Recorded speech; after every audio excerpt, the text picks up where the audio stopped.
Hey guys, it's Gingineer. Welcome back sa aking YouTube channel. So ngayon magsosolve na naman tayo ng intermediate level age problem for civil service exam. So simulan na natin. 5 years ago, a mother was 3 times as old as her daughter. The daughter was 8 years old then. How old is the mother now? Okay, so as usual, isulat muna natin yung mga given. So meron tayo ditong mother and then daughter. Okay, so si mother, iset natin siya as variable x and si daughter naman, iset natin siya as variable y. Okay, so as usual, tignan natin yung mga conditions and gumawa tayo ng equation doon, no? So, 5 years ago, so ago, ibig sabihin, papuntang past yan. Okay? So, kapag past ang pinag-uusapan, aatras tayo. So, aatras tayo ng 5 years. So, kay mother magiging x minus 5, yung kay daughter naman magiging y minus 5. Okay? Then, dito lang tayo gumawa guys ng second or first equation natin. So, a mother was 3 times as old as her daughter.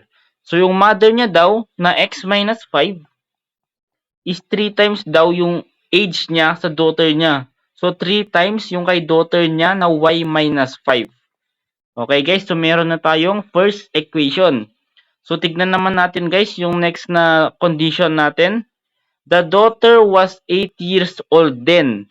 Then guys, focus kayo sa then na keyword. So, ibig sabihin guys, itong y minus 5, ang value nito, that is equal to 8. Okay? So, since past yung pinag-uusapan, then yung nasa keyword natin. Okay? So, ilagay lang natin dito sa equation natin, no? So, x minus 5 is equal to 3 and then yung y minus 5 na daughter, di ba, that is equal to 8. So, that is 8 na lang. Okay? So, variable x na lang yung natira. So, ayusin lang natin, no? So, x minus 5 is equal to 3 times 8, that is 24. And then, x is equal to 24. And then, yung negative 5, lilipat sa kanan, magiging positive. So, final answer natin dito, guys, is 29. Okay? Di ba? Ang dali lang ng tanong.